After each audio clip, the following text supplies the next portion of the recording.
What is up, everyone? Welcome to another Trash Panda podcast with Rob and Carson. Lost it for a second there. I'm still thinking about other things. How's it going, man? It's going pretty good. Pretty good. Halloween night. Yep. Spooky. I've got. I'm no longer in the meat dimension. I'm in the sub dimension of candied salmon in the. I was gonna spirit of ask. Halloween. Damn it! I meant to ask ahead of time. Looks like Yep. you've got some nice chum salmon candy in the background there. Yep. I bet it's tasty. And It's I very will. Num num num. Yep, it's real good. There we go. I used to sell that stuff. It's very tasty. Yeah. Yeah. How are you? I'm good. You know, it's been a busy week as usual, but we got like a lot of exciting things kind of going on with the channel, so I'm really enjoying. I'm really been enjoying implementing a lot of stuff. I think we're really excited for people to see some of the stuff we have planned on the channel, and yeah, it's been fun. Thanks for joining us, everyone. Yep, that Trash Pandas, that is definitely us. It always takes me a second because I'm clicking on things and getting stuff ready, and then all of a sudden it's like, oh, I gotta talk now. Hi. And then we gotta pretend like we weren't talking before the show. It's all a thing, right? Like, I haven't seen you in like, since I blinked. It's been a long time. You've grown since I last saw you. Am I?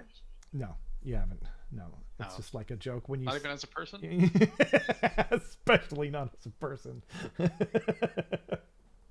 What's the thing when you go like when you backslide? Backpedal? What do you mean? No, like when you what's the opposite of growing as a person?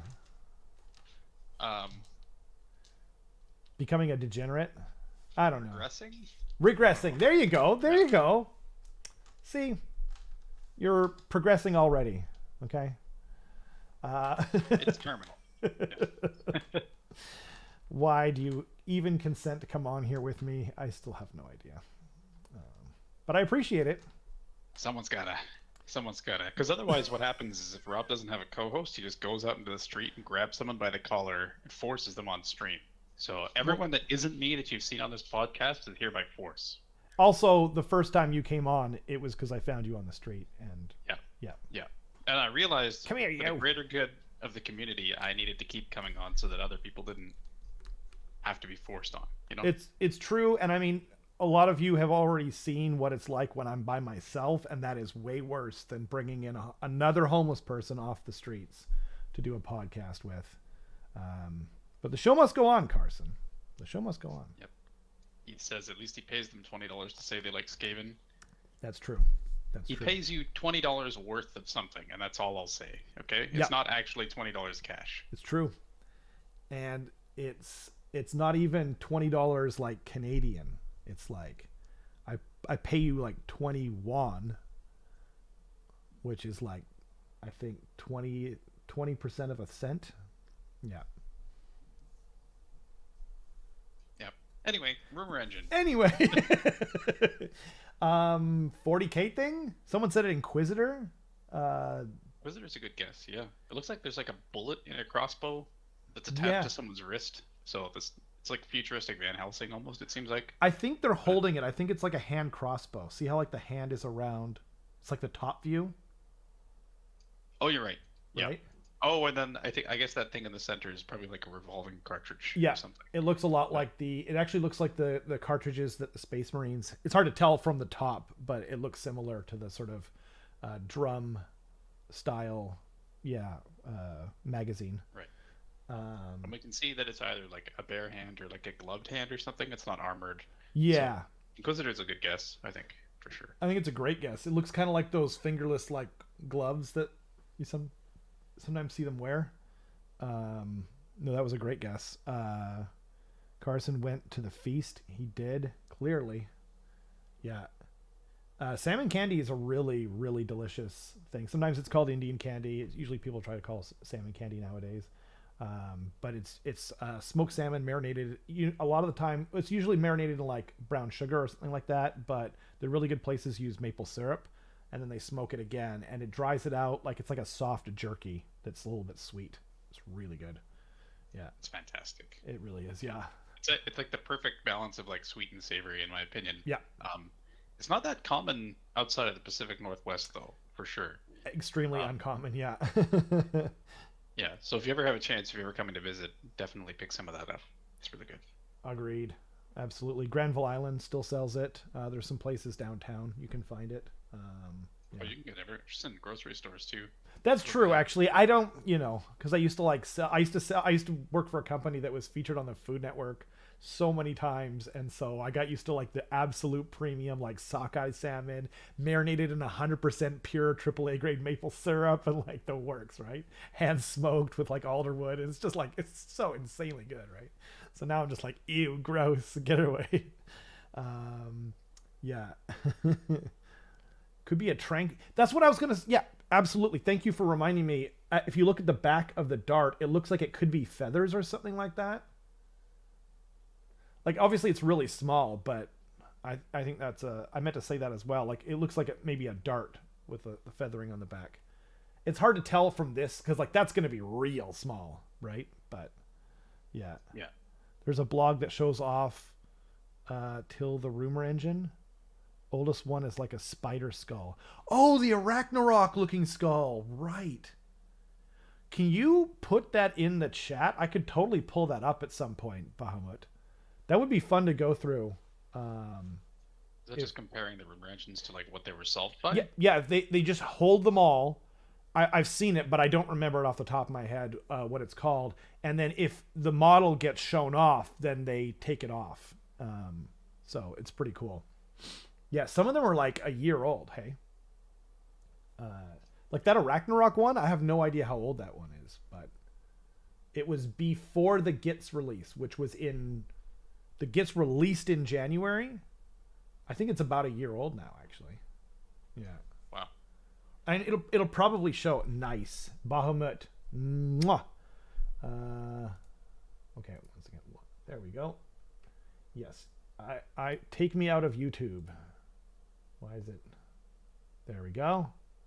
Okay, I had to like pull it off. Oh, dang it. Spoiled something there. Rumor engines. Oh, so this shows the ones that have, that like we know of. Wow. Holy moly, this is really old. Back to 2017, yeah. Yeah, Okay. 2016 for, what was it? For like the KO ship. Man, time flies, hey? Yeah. I Also, rem- definitely they do a lot less, or they did a lot less rumor engines back then as well. That's true. That's true. It's what's funny too is if you look at like the KO thing, what do you want to bet? People were like, "Oh, it's a 40K thing." It's definitely not AOS at the time, right? But that's amazing. Wow. Holy moly. Sorry, I hope no one's getting hope this isn't hard on the eyes, but there we go. Whoops. It's the type of thing you see like brainwashing Yeah, movies or right? something, just like all scrolling by. You're like, rumors, they're true. Oh man. So the wow. Oh wow, so we got, that's so interesting. I love this because you can see when they showed it and when it was revealed. So this one was like what? 11 days. Oh no, 9 days later, right? And then some of them are like still not revealed. Like this one was in August. This is for Flesh Eater Courts ostensibly, right? And then this one was, oh, this one was from Trog 2. Trog 2. That's so cool. Haven't seen that. Okay. This is so cool. I think we thought this was terrain. Oh, jump. Sorry. Thank you. The previous oldest one was the digital thing. There is a link at the top to jump to the oldest unsolved. Oh, man. Very cool. And then we've got, again, yeah, like there's so much stuff that we think is Flesh Eater Courts. Although this we might have said something similar. Like who would have said Gorger? You might have. I don't remember. I think for that one we said like Katachan or something, or like Oh, really? I don't think we guessed it as AOS? AOS. Yeah. That could be. I could see calling. I might have said like it could be like a hell pit because it does look like the joint of the elbow. Not that it really would be, I guess, because the hell pit kit isn't that old. Wow, so many things. Oh wow. Okay, this is so crazy. It's like trip down memory lane that we kind of figured out later. Says we thought it was a rat ogre. Oh yes, yeah. That sounds right. I think you're right. Wow. So many unrevealed things still. What? This is going to be so fun when we actually see these things now. I'm going to try and remember to come back here more often for some of these reveals. See, like, I didn't even remember that. Like, I painted this miniature not that long ago, and I didn't even notice that was I think it's from his club. Oh, yeah, you can see it right in the picture there. Never mind. But, like, I didn't remember it. You know what I mean?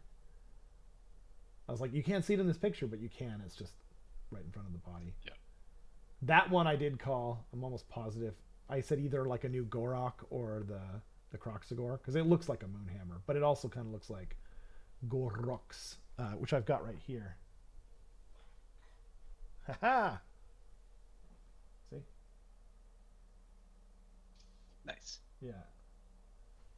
The Moonhammer, I thought that the shaft would be a little bit thicker. But, what was I looking for again?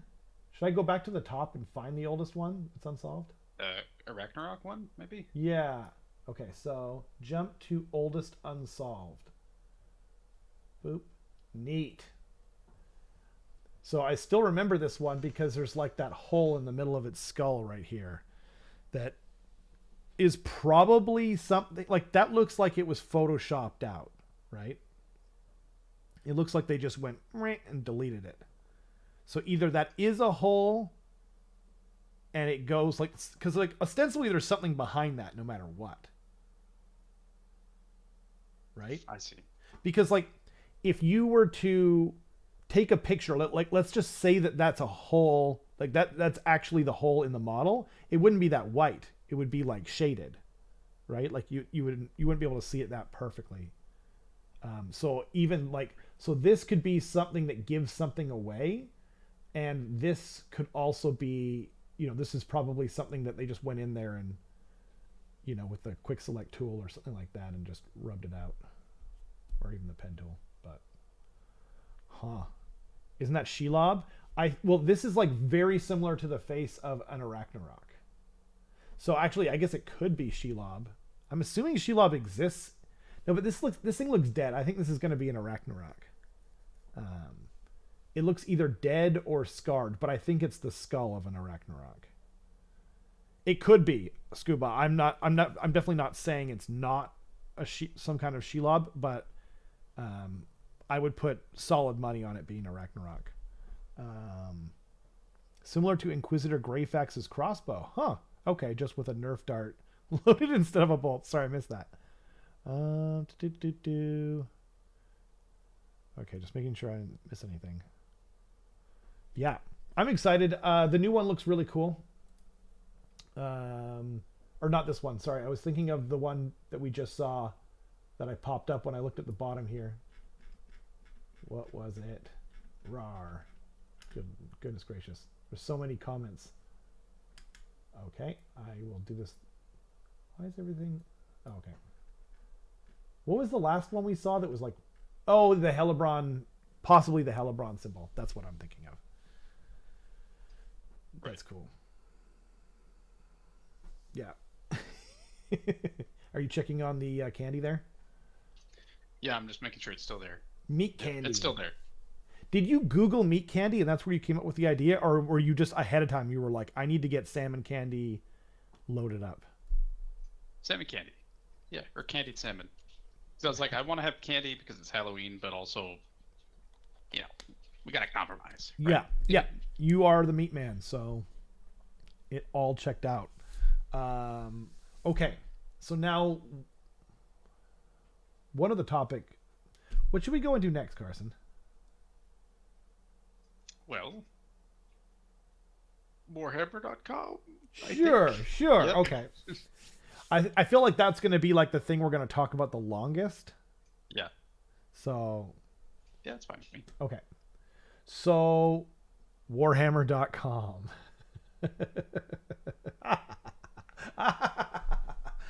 Seriously, um, yeah, this whole reveal has been a bit of a dumpster fire. A lot more people dislike it than like it. Let's just say Yeah. that. I do want to say that Please. it is almost like a universal constant that when something new comes out by like Games Workshop or a miniatures company, the fans will hate it. It's Okay, almost guaranteed, that's right? true. Yeah. I wish I would have known it was going to happen too. I mean, I could have pulled Actually, up the old site. I have one addendum to that. Okay. Anything other than literally models that comes out, Yeah, people hate it. like a new game, for example. A new game, new rules, a book, a service, anything, right? That's true. Nerds dislike change. Keith is right. Five this 5% health price hike, Warpstone. I did not notice that. Really, across the board. Let's find out. Okay, well, first, actually, I will investigate that. No one let me forget. We must investigate because there are a couple of things that I do know the prices of, right? So you make a great point. Now, counterpoint, just to keep, we'll do a little bit of good cop, bad cop, devil's advocate, and we'll both play that for each other because I obviously I do have some things to say myself. I guess the counterpoint to that would be their services, aka like what's it called? Azir. It used to be called the original army builder for Warhammer Age of Sigmar. The 40k app for 10th edition. A lot of what they do, Warhammer Plus, the initial iteration for all of those things have been actually, like, objectively speaking, terrible. Like, don't function, errors, problems logging in, like, just a crazy dumpster fire a lot of the time. The new one, the Age of Sigmar app, is good. I really like it.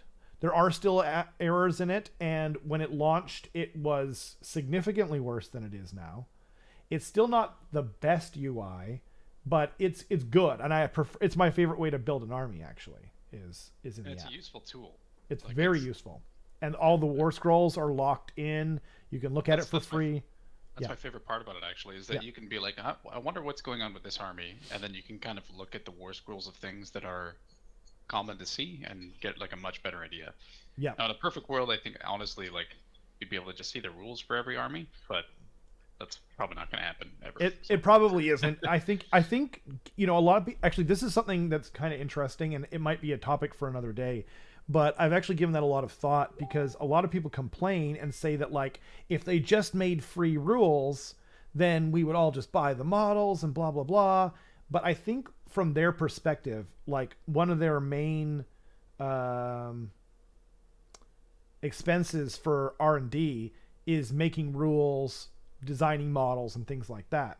And so I think that they think of charging for rules, like in army books and all that kind of thing, as a sort of, like, if they charge for those things, then it's kind of a protection against people just using the same old models. Because there are people out there, we have friends that I won't mention right now, that certainly, like to just keep the same models, right?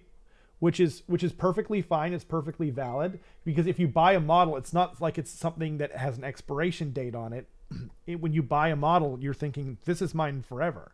And it can be, and I'm not even saying it shouldn't be, but I think in GW's mind, they're like, well, if we don't charge for the rules, then some people are going to just kind of play the game for free forever. I think that's small-minded. I don't think that that's where eventually things aren't going to go. In fact, I think that's the case, because, but maybe not. Maybe in the future we all just have 3D printers and we just go into a room and we print up a whole army, and then they just charge for STL files and the rules. Like, all these things are valid, frankly. Yeah. I think probably one thing that they could get away with is just charging a not huge but not tiny fee, like $5 to $10 a month, and then you just get access to everything on the app, essentially. Yep. I think that would be a really good way to get people like that'd be an acceptable compromise to me. Is like if it was basically like a subscription service to competitive Warhammer, essentially. And then you could still buy a book if you want to like freeze those rules in time and just like play with your friends casually or something.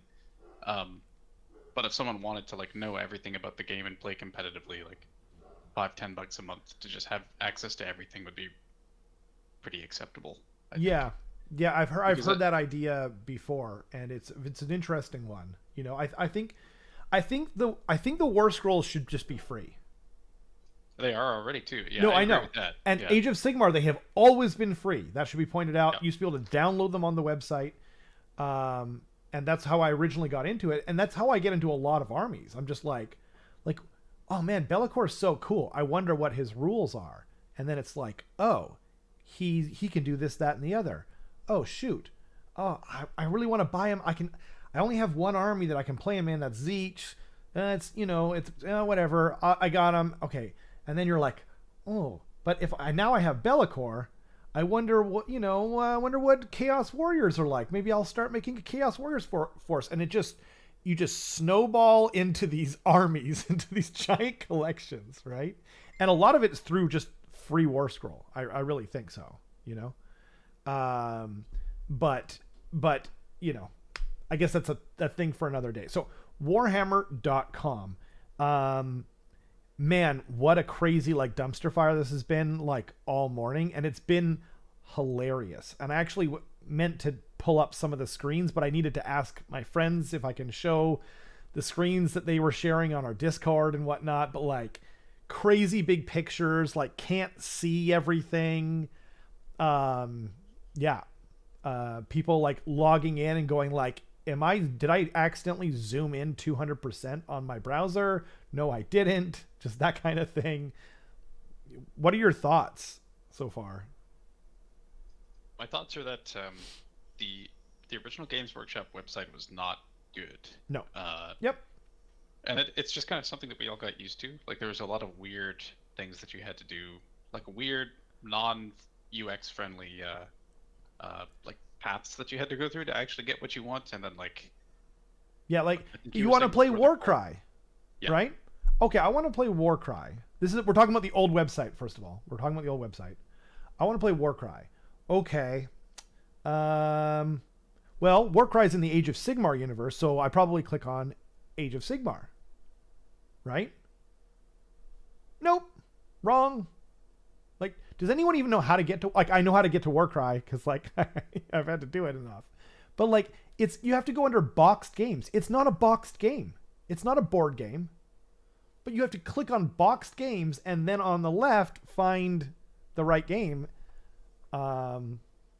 So exactly. I think there's other things too. Like, didn't you mention something at the start about the old Games Workshop website? What about me? Yeah, I thought it was you. Maybe not. I thought you had you were talking about something else earlier about the old website, how it was, how it was funky. The refine feature was really weird. Refine is really weird. Yep. Like, and then you could somehow like combine that. And there's a lot of like oddities basically. And I guess my point is that the content that you're seeing on this website is effectively the same. I think that really like the biggest issue that's catching people off guard is that it's huge, and also it's also very bright right now, as you can see on my face. Yeah. But yeah, basically, I've got it like, up too. If you go into the main website and don't even click anything, just you go to the main website, it should fill up your monitor. It says "Welcome to Warhammer." You can see shop, start here, like a little bit of information. Like, sure, that's not unreasonable to have like a huge like promotional image, and then like a couple like actionable things to do. There's like a Right. search feature. You can see that there's like the ability to create or like log into your profile in the top right. And then if you scroll down, maybe there's like a couple blog post-esque things, but that's when it starts getting like way too huge. Um, Absolutely. if you so you look at your like huge promotional thing and like there's videos, there's like a static image after you watch the videos for long enough, which is fine. And then like the moment you scroll down, most of the time when you see blog posts, you're gonna see like 6+ things that's like, here's this thing, here's this new thing, here's this new thing. But it's literally your entire screen is 2 blog posts side by side. Right. Or not even blog posts, but like it says like reclaim the mortal realms with cities and Fulgrim transfigured. And so it's like as soon as I do that, I'm like, is that all of it? And no, you can scroll down even more. And then when you get to the individual like new things that have been revealed, again, it's like 4 total things. And not only is that like such a limited subsection of like what is actually available on the website, Yeah. there are 27 different armies, I think, in Age of Sigmar. So like you can't even represent all the armies on one screen. Nope. You can't even represent like Not even 10% close. of one army on one screen with this sizing, right? Yeah. So there's just like a lot of weird UX scaling going on here, which I think is the biggest issue that people are seeing. Very and then strange. I've heard that there are glitches and stuff too, but it's not clear. It's not clear what you're supposed to do after you scroll down from the main page. It really isn't. It's like, okay, so a lot of people don't know, like, my job is web design. That's what I do every day. And when I learned web design, and Carson's a developer as well, and he works, but you work on video games. That's your job. But a lot of people don't realize when you become a developer, to become a developer of video games, first you learn all the different development tools. Like you learned how to do websites, you learned how to do apps, you learned how to do everything, right? I believe for the first portion. Devil, but yes. Yeah. And then later on you pick a specialty and you go down that path. I know this because my wife is a developer as well, and her final thing was in front end coding of websites, right? And now she works in something else, but it's because development or coding is it's not that different going to different things. You know what I mean? Like it's different obviously, but it's not that different. And so that's why you start off with the basics, right? Anyway, so I have done coding because that's what you have to do when you're learning design now. You have to know a certain amount of coding of websites as well.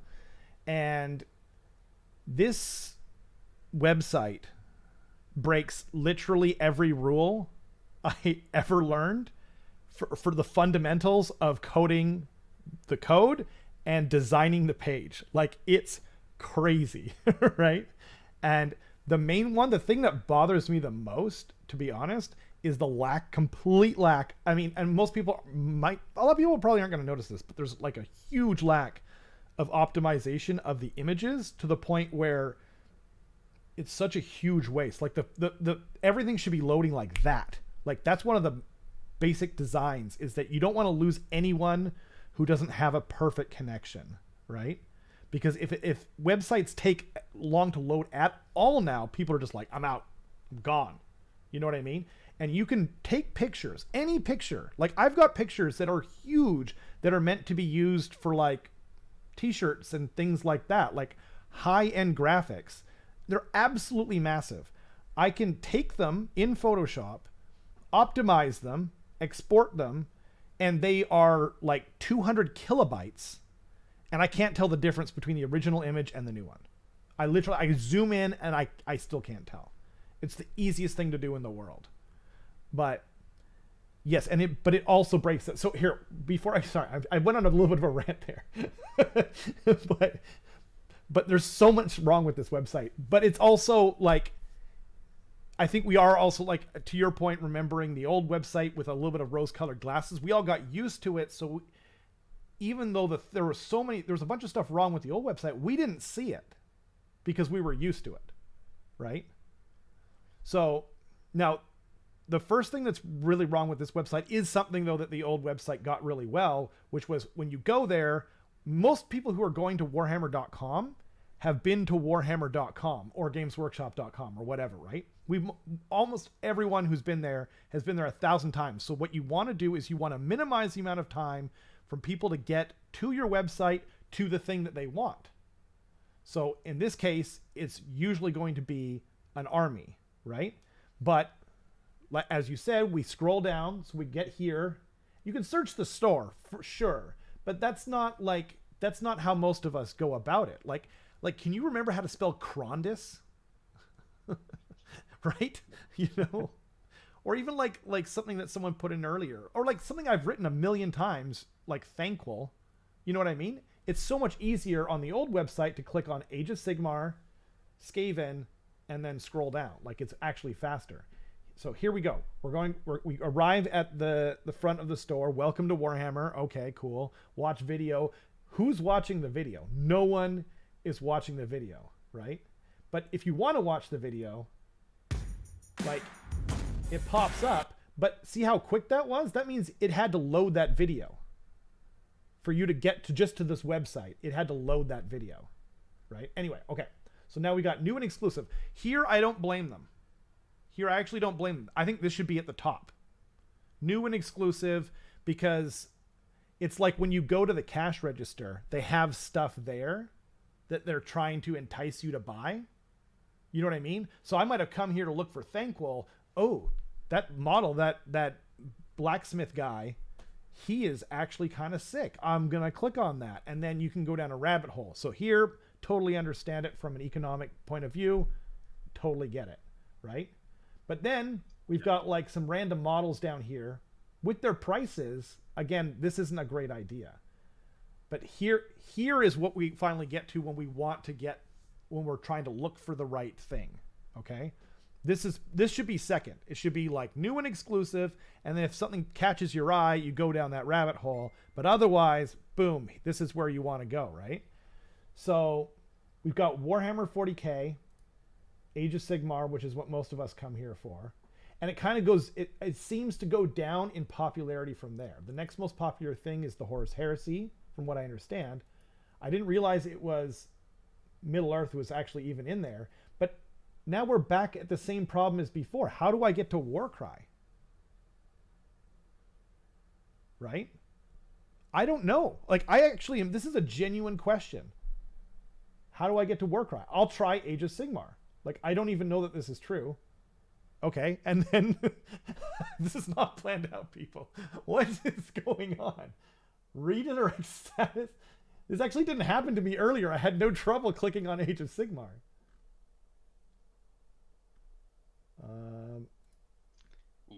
There's also something weird that happens where, like, I noticed that I think you have the website as like half of your screen right now. Right. So it's kind of crunched up. So if you scroll all the way to the top, you'll see that guy who's like rolling dice or something, and it says "Welcome to Warhammer." Yeah. And then kind of what you see is the Warhammer logo in the top left, which, by the way, when you click it, just goes to a redirect. I think it does nothing with it, just breaks. Oh dear. And then, oh dear. This so, like, is worse what is it even supposed to do in the first place? Because you're already on the home screen. Yeah. So if you click it, was it just refresh the page or something? Like, what's supposed to happen? I think no, I could be wrong. But one of the things that we were told to apply as designers is a button that is always like available that you can click on it to get back to home at any time. I don't know if that's what I clearly that's not what it's supposed to be though, because we get a redirect into nothing, into Neverland here. I actually can't click on anything on the. Oh really? Main. Here, yeah. I'm going to click on something else and see if this fixes the problem. Okay. No, so I did go down a little rabbit hole to like click on something else, and you're right, that logo is in the top left still. Okay. So that's good. Yeah, you're right. That's something that I'm aware of too, where like you have like a constant that's there. But what I originally wanted to say, sorry, was that you see that logo up there, you see the search, you see a little trash bin, which a basket, I guess. For that's the card. I thought it was a trash bin. I thought so too, and I was like, wait a minute, why is there a trash bin here? Yeah. Actually, and then people it shows can't the little see hamburger this. menu. So what's crazy too is people can't see this, but I can't show you guys because I can't move the screen over. Like I've got a bar on the right here to go up and down. There's no bar to go left and right. Or maybe I'll just zoom out. Jeez Louise. Okay, that's ugly. Are you ugly. full screen now, or are you like half the screen? No, I put it on full screen. Okay. Well, one thing I wanted to show is that when actually, you're in half screen. Why don't I put it on full screen and then I'll just adjust this and I'll just put it over our stupid faces for now. How about that? Sure. Okay, 1 second. Well, sorry. One thing I wanted to bring up though was that so when it's half screen, you kind of had like your Warhammer logo on the top left, and then all of your actionable buttons in the top right. Right. You had your search, you had your basket, and you had your hamburger menu. When you press the hamburger menu, then you can go like shop, start here, whatsoever. But when you make it full screen, it actually flips it in a way where like your actionable stuff that you actually want to do most of the time is on the top left now, where it says right. Oops. Shop, start here, etc., etc. So I find it kind of odd that like they changed that. Depending on what your perspective is, like you'd have to be like clicking or touching a different area to get what you want, depending on what your layout is. Right. And then so if we go to cart rather, I almost called it a trash bin again. I saved myself. And then if we click on this, okay, it does take us back to home. Sorry, it just took me that long to like get it set up. Can you see what's going on right now? Yep. Okay. So,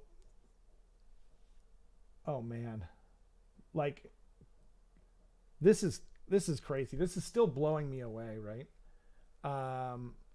And then we've got, so now these are side by side. Sorry, I had to make it kind of, this didn't quite work as well as I'd hoped. There we go.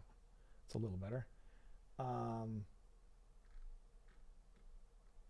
Okay, so then should we try and find Warcry, or should we go? Sure. Okay, so how do you think we do that? Maybe go up to the top and click shop. Okay, sure. Because like I want to shop for things. Let's click shop. Other games. Okay, that's probably what it is. Okay, this isn't that bad. But Yeah. like you shouldn't have it hidden in the menu. Right? Yeah, because if you go back to like the main thing where it shows. Yeah. Sorry, like click on shop again. Okay. And sorry, there's just a tad bit of delay for the stream. It shows like, get started, new and exclusive, Warhammer 40k, Age of Sigmar, Horus Heresy, Middle Earth, other games, build and paint, fiction from Black Library, White Dwarf. When you click on other games, what does it show you again? It shows like you in total? Warcry. It's here.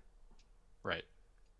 But like I was gonna say, like you shouldn't have to go through like submenus.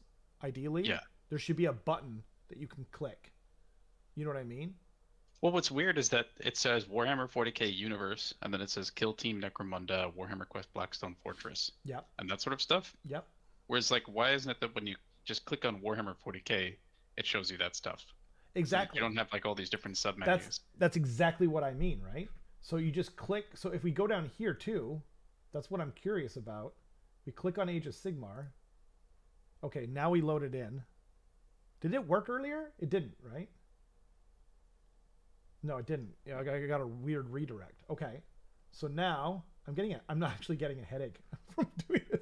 This is crazy. Age of Sigmar starter sets. I get that. New to Age of Sigmar, start here. Totally fair. But now we got to come all the way down here to get to our Grand Alliances. Also, by the way, it's hilarious that Canada is part of Order. Do we also get, like, is this a joke? Like, I mean, I'm not like, obviously we should be Destruction. Like, come on. Or maybe Chaos because it's Chaos Wastelands up here. But, like, I think this is a joke. I think it's a joke, right? I don't think it's a joke. I think what it is they're trying to say, like, view products for Canada, and then... But Death doesn't say that, and Chaos doesn't say that, and Destruction doesn't say that. Click on Death and see if it says Canada after. Nope. No? Oh, it just says Order Canada. Yeah, yeah. I think it's a joke. This is like their weird sort of... Maybe change your country and then go back to that part. Good call. Okay. To see if it says like United States or something. Sure. If it still says Canada, that'd be hilarious though. Oh my They God. just like hard, That would be amazing. Okay, so now hard. we go Yeah. back to Age of Sigmar. Shop Age of Sigmar. But this is crazy. A new and exclusive again? It was already at the top, you boneheads. Like, just take us to the thing we want, which is the armies. Like, it's crazy we have to scroll down this far. This should be at the top. There should be a header or something. Anyway, now it just says order. What? It's gone. It's only Order Canada. Everyone else is just Order. Is this supposed to be a compliment? Okay, you are still there. I had to pull you up. I was like, I think I lost Carson, but you were on top of my UI because I have the. Okay. That's crazy though, right? Okay. Don't worry, everyone. Carson is in fact I think the still biggest here. grip I have with this website is just that like, no matter where I am with it, Yeah. I have no idea like where I am relatively. Right. Whereas like on a website, once you get used to it or like once you see it, you should be like, okay, I've gone here, here, and here, so I know that I have to do these things to get back to this thing. Whereas on this website, it always feels like, because there's so much repeated info in different places, it's like, wait, am I where I think I am? Am I on the right page? Like how do I get back to like viewing like Grand Alliances? How do I get back to viewing all the armies? That sort of stuff. Totally. And very unclear. This is, I mean, this is going to sound bad and good, I guess, but like it is early days for the website, but like there was no need to launch this. Like we're still in October, right? You know, like work out the bugs first, guys. This is crazy. But yeah, I mean, it's just fundamentally bad design. No, but before I go off on another bad tangent, Shop by Grand Alliance, like this should be at the top, right? And then get rid of this, and then scroll down and just have these. This is great. This is actually great design. These things here, the army buttons. This is actually more intuitive than the old website, which is like a little sidebar thing. I actually kind of prefer sidebars, if I'm being honest. No, I like sidebars too, but I'm talking about for as a design concept. It's because like, okay, let's just say that this big stupid middle thing wasn't here, right? This big bold heroes and celestial warriors. Let's just pretend that when we click on Age of Sigmar, we got this thing here, this submenu here with like fairly large buttons that we can click on, right? And then let's just say we could just scroll down and right below that was all these tiles, right? Because like I use my phone and clicking on the little plus sign on the Games Workshop website was actually kind of a pain in the ass.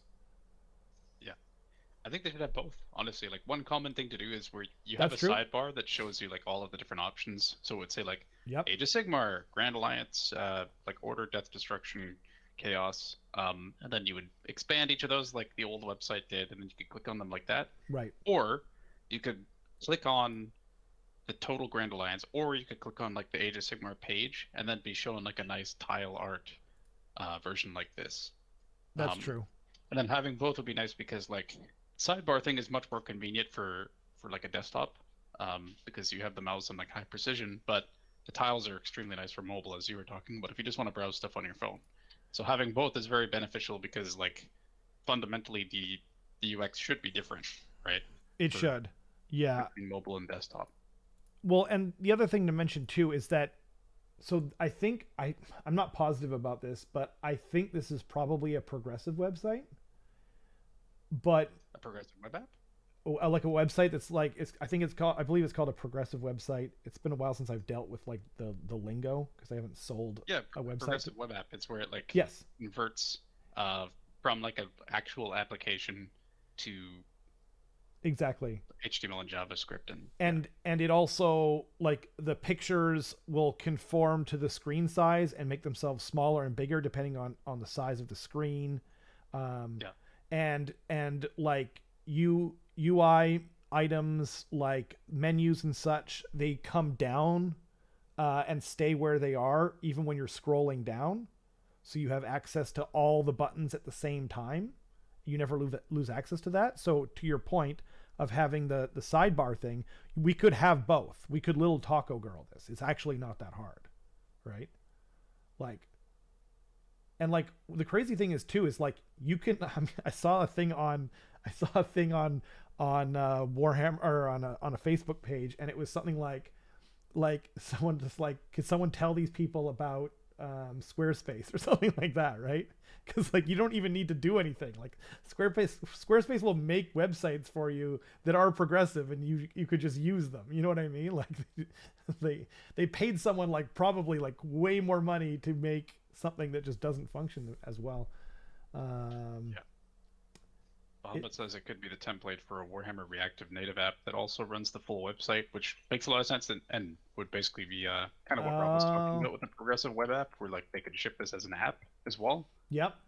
Like a storefront, kind of like if that's anyone true. else has like the Steam app, that's you can like access your library and all the games that you want to see on there as well. Like that's very true, but in its current form, it's just very it's not even half baked. It's kind of like 10% of the way there. Yeah. Like they have a lot of ideas here, and I can see what's going on. And like visually, I actually like it better. Like with the big, nice like all the graphics that they've started doing. I thought that their old website was a little bit dated in its UI. For sure, it was. But it was actually quite dated, to be honest. But yeah, but the way that they've decided to lay things out in this website is just not good. It's really quite poor. I mean, you know, we'll have to see. This is like I kind of said, this is sort of the first attempt, right? So it can get better. It probably will. Actually, no, it'll probably get better, right? By the way, I'm sorry guys, I missed a lot of the comments because like first of all, I'm trying to like make it so you guys can see what's going on, but on top of that, we were kind of going off there a bit, you know, but it's fun. And I'm trying to be fair, but I'm also like fair on both ends of it. You know what I mean? Like from a multi-million dollar, like second highest grossing company in the UK, frankly, this isn't good enough. And it's not even close to good enough. Like, if it were my buddy, I'd be like, dude, you can do better than this. You know what I mean? If it was like one of my friends from school, I'd be like, dude, you can do better than this. I've seen your work, you know, like you can totally do better than this. What happened? Were you like, you know, did your girlfriend break up with you or what's going on here, man?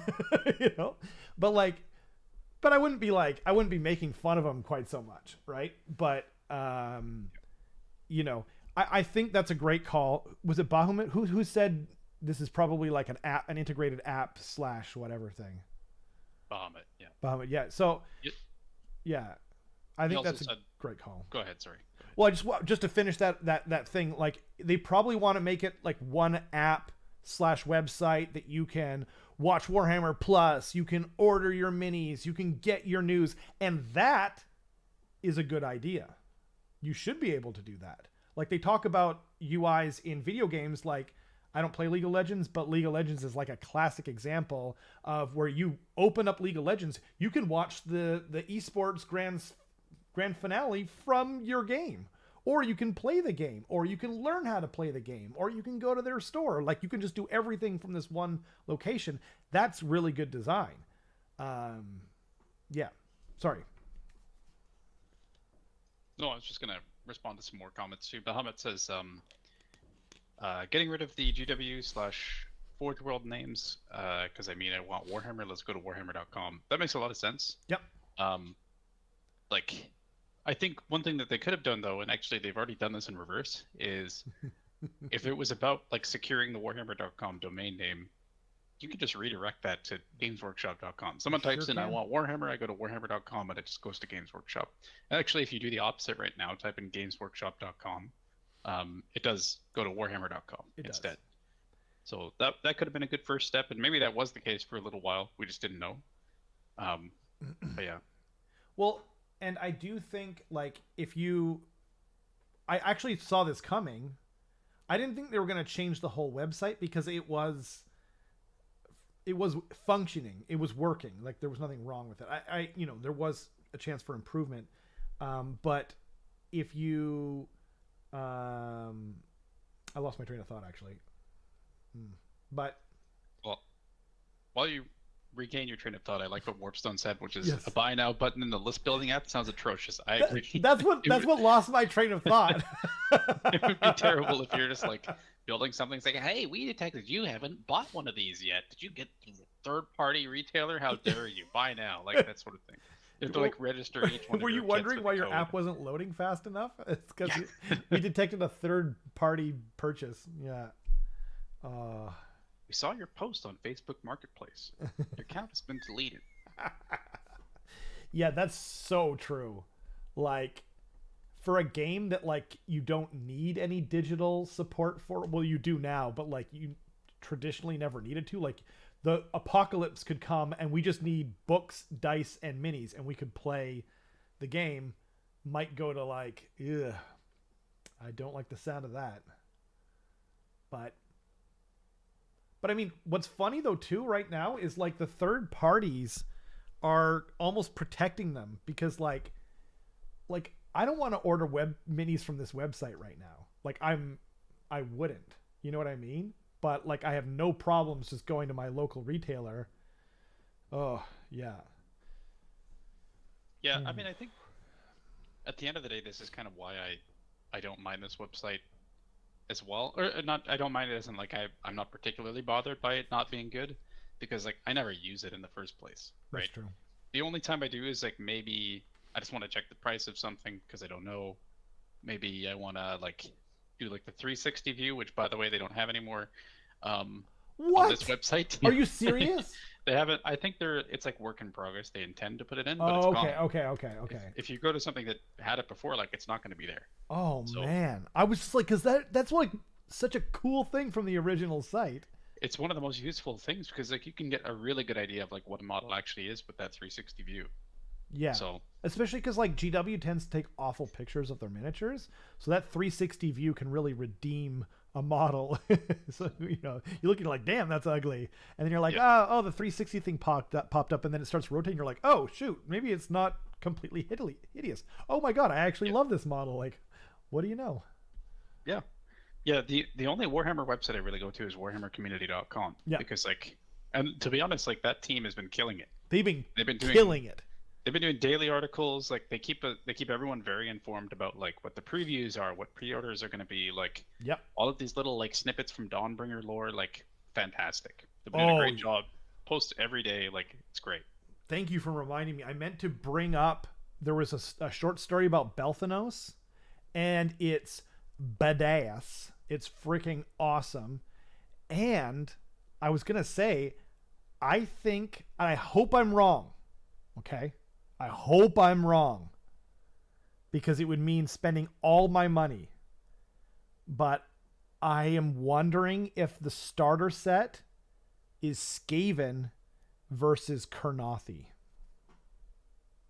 from that short story. They just talk about lore that isn't present. Like there's the Centaurian is the POV character in the story, and there's no Centaurians except for that old Warhammer Underworld's warband that's like 4 or 5 years old that you haven't been able to buy for like 3 years. And that's the POV character, and they talk about Kurnothi. She says Kurnothi hunters instead of Kurnoth hunters. Lots of weird stuff in there. First of all, go read it if you are into Sylvaneth even a little bit. It is freaking awesome. It got me even more stoked for Belthanos, which I didn't think I could be more stoked for. It's really awesome, but read that and tell me it might not be Kurnothi coming up. Either coming up is in a major release, which is what I hope they do, because if they release it along with Skaven, I am in so much trouble. But yeah, can now be ordered in North America too. What? I thought you always could. I had no trouble ordering the warbands. Still holding out hope that the whole Dawnbringers is just Skaven stepping into the role of City's main rival. Hey man, yeah, I am into that. I If that actually happened for the starter box, I'd probably go halfsies with you on that box. Oh really? Yeah, Oh man. Wait, wait, yeah. wait, wait, wait. If the other half is what? Cities, Cities. Okay. cities, Okay. and Skaven. Yeah, I was like, Karnathi, you're not. You can pry it from my cold dead hands, my friend. Like yeah, I'm taking, yeah. buying multiples of one box, and it's all for me.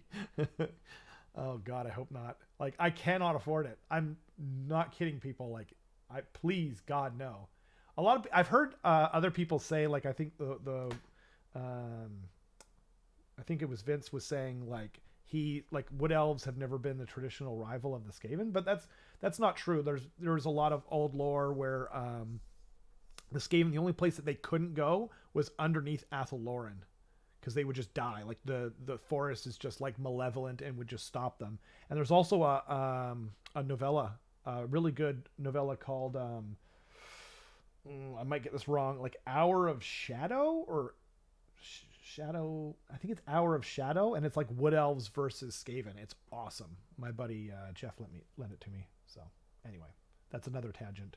Robin said earlier he comes for the tangent. I appreciate that. If there's one thing you can count on us for. Gray Fox says, how is a full website upgrade a work in progress? Yes. I mean, I'm just trying to be fair. Like, I'm just trying to, I always try to be like, what's the word? Like, you know, look at it from both sides. But I completely agree. I mean, as someone who's worked in web design for a long time now, you know, it's actually comically bad, to be honest. So I'm not defending it. Please don't misunderstand. Yeah. Okay. The solo warbands without the cards. I think I could buy those, Bahamut, but I don't remember. I buy them from my local store typically anyway. Or the plastic. If there's any lesson. Oh, Go ahead. Sorry. Sorry. No, please. I was gonna say if there's any lesson I can take from video games for this as well too, which it's like you can do as much testing as you want in house. Yes, that's But right. the moment that you release it to the general public, like you're gonna find out like every single pain point and every single bug about the game or whatever that you made. Which isn't to say that you should intentionally like release super crappy things and not test your stuff, but they are now very painfully aware of all of the things that are bad with this website. So as Rob was saying, like we should expect it to get better. I don't know how soon, but I assume it's one of those things where like it's a lot of small changes that happen over time until eventually you're like, oh, this isn't so bad anymore. Cool. like the apps in a lot of ways. Yeah, pretty much. But then, but it is Games Workshop. So like, if anyone remembers the 40K app for 9th edition, we all kind of said that about that, and it really, I don't think it ever got better. You know, I just uninstalled it at one point and gave up and went back to Battlescribe. Yeah, from a technical perspective, it's a joke, and it you know, like I agree like with what Carson said off the hop, by the way. And I want to reiterate, we tend to give them more crap than they deserve in a lot of their endeavors, right? And so, but this is like really bad. Like honestly, like I'm not like a name. I'm not like an executive. Like I run my own small company. You know what I mean? Where I make websites for people, and like if I was even like, what do you call it, like if I was even like consulted, obviously they're not going to me. I'm just saying, like, if someone had asked me like, here it's gonna go up tomorrow, what do you think? I'd be like, no. Like from a design perspective, this is horrible. Like, give the pictures to me. You know what I mean? I'll do what I can for you. In the meantime, you know, and start scratching things out and, you know what I mean, moving them around and whatnot, right? But yeah, I'm trying to be fair, I guess. I think is the main thing. Like like here's another example of that. They actually, oh, that's what I meant to. I keep forgetting. There's all these things that I had a really busy day, so I didn't get a chance to bring it up, or I didn't remember to bring it up. They released some of the rules for the old world, and the magic phases are the magic is going to be like put into the different phases. It's going to be like a strategic phase, and there's going to be some magic you can do, and then there's the movement phase, and then they're like, and you know, if you have like magic that revolves around movement, you can do that then. So they haven't talked about Winds of Magic or anything, and I was thinking originally, I was like, oh man, I love Winds of Magic. It's so fun. You know what I mean? Just like roll 2 dice, and it's like, oh man, I got 12. I get 12 dice to roll. I can roll, like, I can throw 6 dice at one important spell and like just do all these really fun things. It looks like it's becoming more like 40k 10th edition, and I didn't really enjoy 40k 10th edition so much. So my initial kind of gut reaction was like, ugh, like I don't like this. It's reminding me of 10th edition, which I don't enjoy, and it looks like it's taking away one of my favorite things about 8th edition fantasy, but we don't know anything yet. So I didn't go onto Facebook and be like, meh. I'm just like, we'll see. You know what I mean? Like when it comes out, I'll look at it with a critical eye. I'll definitely try it. I probably will get into it, to be honest, unless it's like a real dumpster fire, just because I love the world. But you know, we got to wait and see a little bit. This is a little different, I guess. I don't know. Yeah, maybe it was designed by young people. Us old people can't appreciate their genius and artistic brilliance. Actually, thank you, Keith. That is okay. My guess is the website will be forgotten about once the OMG those new. That's a great point too. Comically bad. Dang it! And then I forgot again. Lost my. Oh, young people, thank you. Okay, yes, I'm back. I'm back, people. I'm back. I saw a lot of comments on Facebook, people saying like, this website's bad. I can't find anything, right? And then other people saying, you're stupid for not being able to find those things, okay? Now, I don't know whether or not the people... Like, I have no way of knowing whether or not the people looking for the thing on the Games Workshop website couldn't find it, whether they're dumb or not. There's no way for me to know that, right? They didn't give me enough information to understand how intelligent or not intelligent they were, right? Fair enough, right? We don't know. Maybe they're dumb and they couldn't find it. That's what I'm trying to say. Maybe that's true. But if enough people are saying that, that means the design is bad. The design is poor. The whole thing about designing a website is it's supposed to be intuitive. It's supposed to be made so that even a stupid person can find anything. So if you have even 10% of the people saying, I can't find stuff, this website is bad, then it's already true. And if you have like 70 or 80% of the people, probably more, saying that, then that means you have a dumpster fire on your hands. So that's what I wanted to say about that. Yeah. Robin says they charge premium prices for their stuff. We should expect quality. They deserve the roast. I agree with that for sure. Like and it's not to say it's like I'm not going to quit the hobby over this or anything crazy like that. Not. No. But it's like, yeah, I'm going to I'll throw it through a few stones.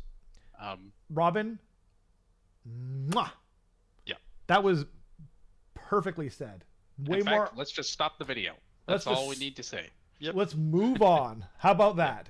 I mean, unless anyone has anything else. By the way, Bahamut said, or wait, was it Bahamut?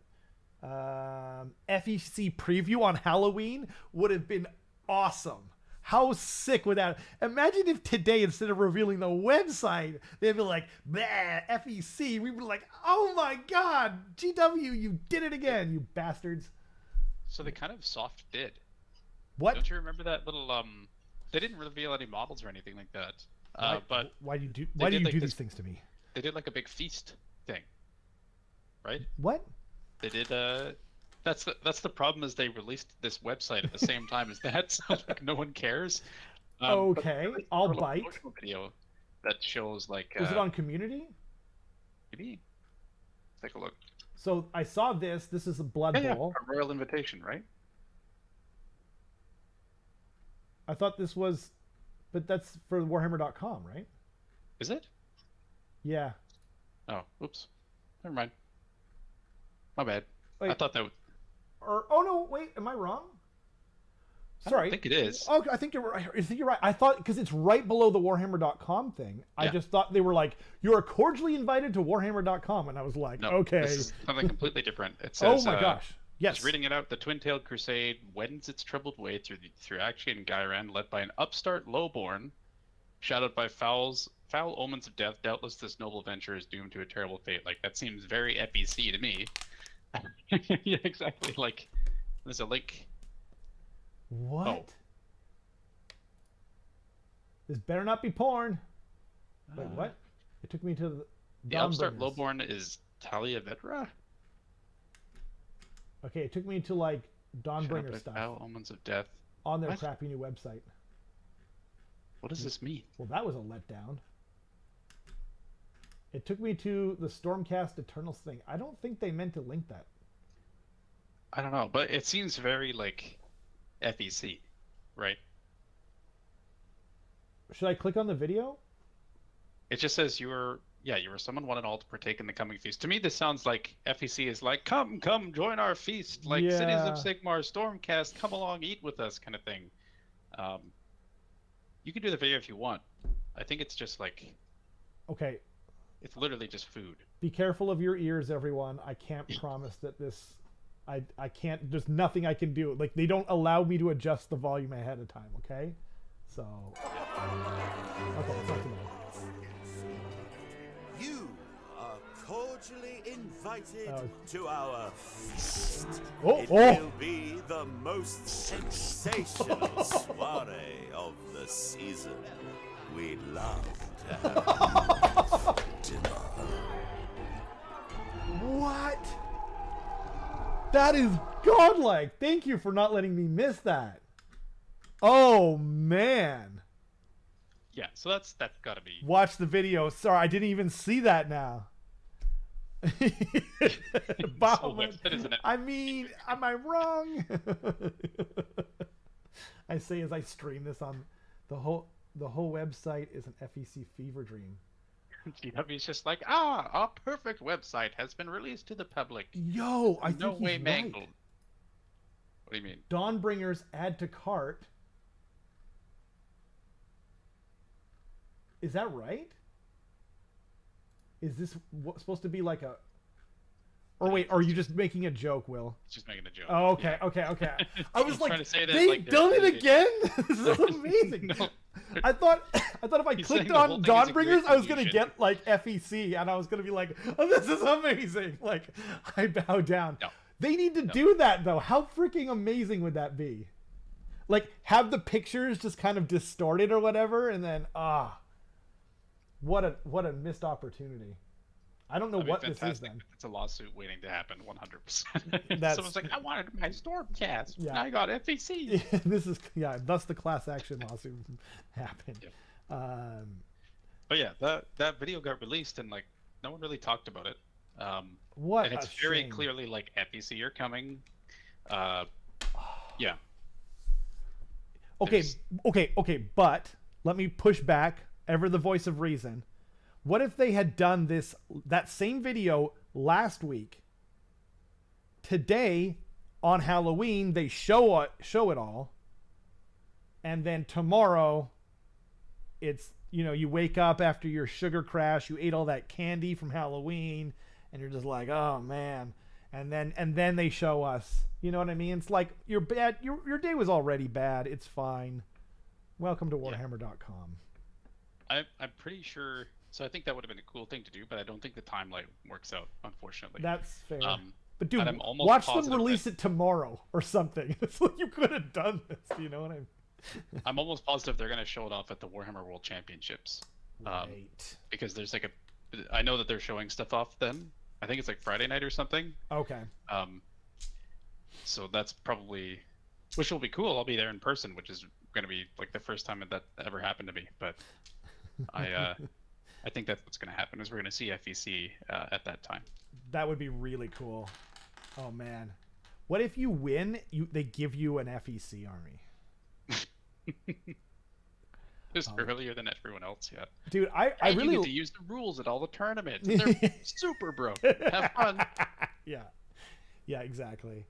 But don't worry, like there's no major tournaments until like January anyway, so they'll be nerfed by then. It's fine.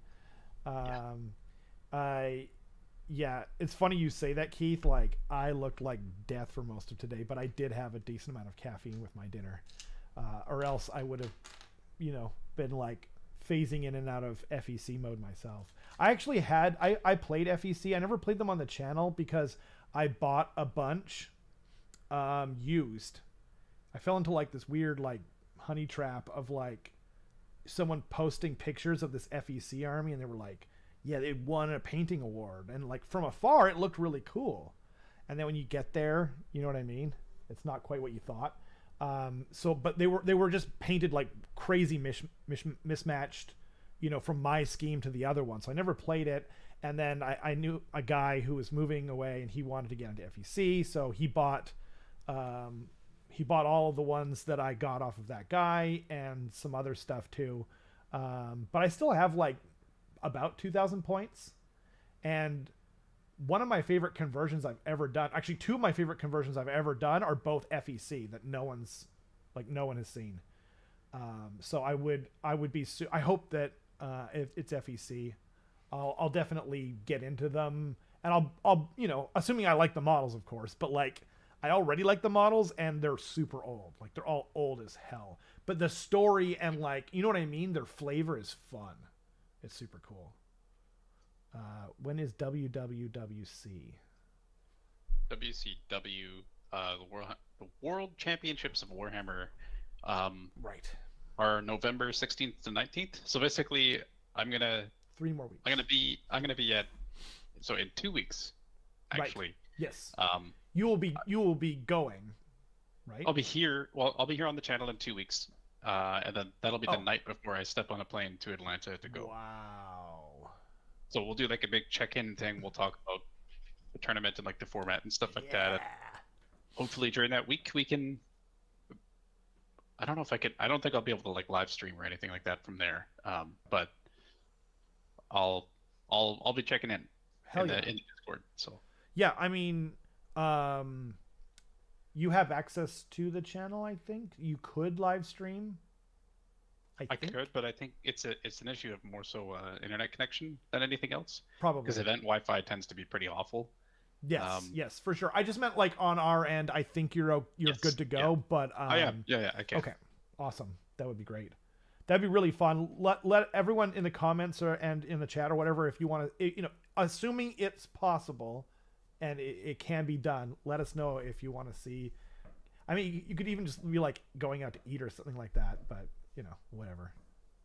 Throw something in Discord. Yeah, absolutely. Yeah, that's true. Yeah, you could always take a like a video and then throw it on the Discord for sure. Yep. Yeah, just do little check-in videos every once in a while. Yeah, exactly. Like, hey guys, what's up? It's your boy, exactly. Meat Boy here. And make it as plastic sounding as possible. Yeah, that's what I'm hoping for. Yeah. Warcry Discord mentioned a human clan that worships.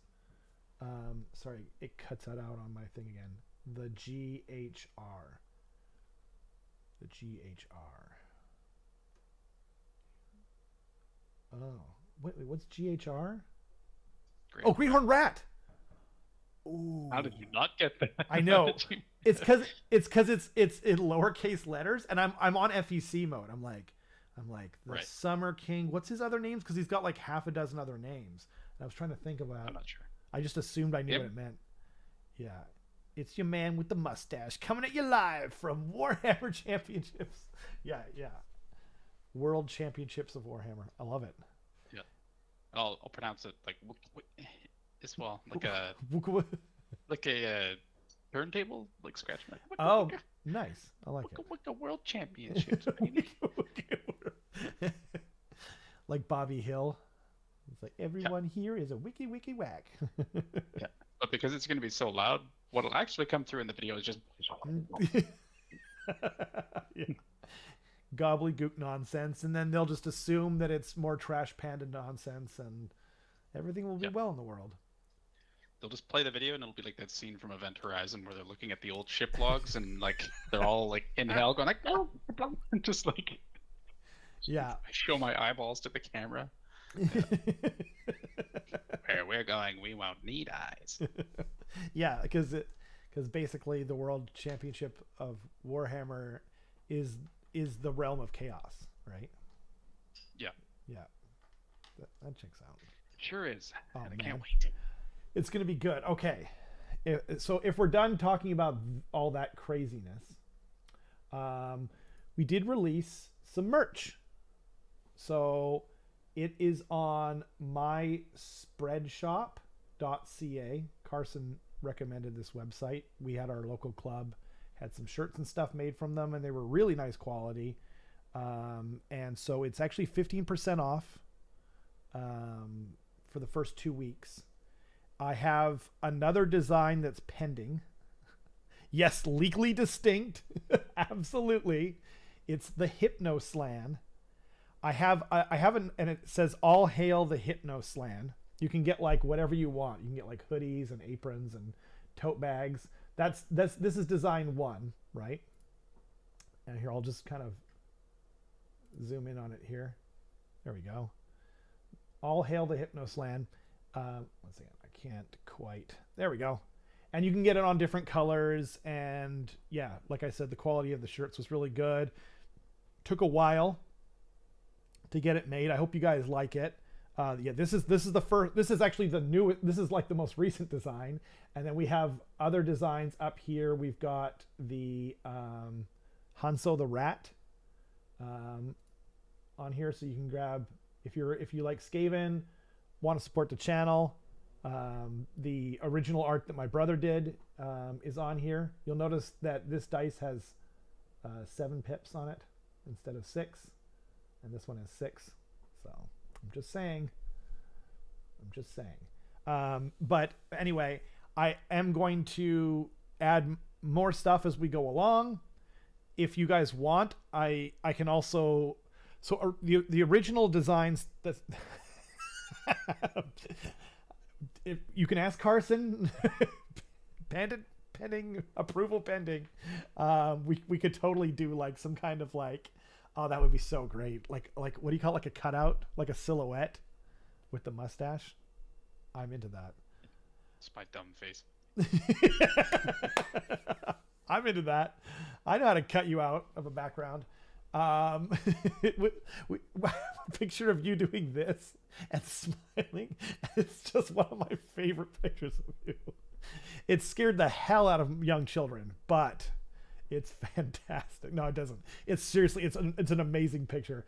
Anyway, so the original, all of the first original 3 designs, I actually have another one of the Hypnoslan rather, that is pending approval for some reason. Like I emailed them, and I think so when I originally put down hypno, it said you can't use this word. So I don't know if that means something in another language or something like that. But so then in this other one, I never put hypno anywhere on there. It says it on the shirt here, you can see, but I put hypnotizing slan.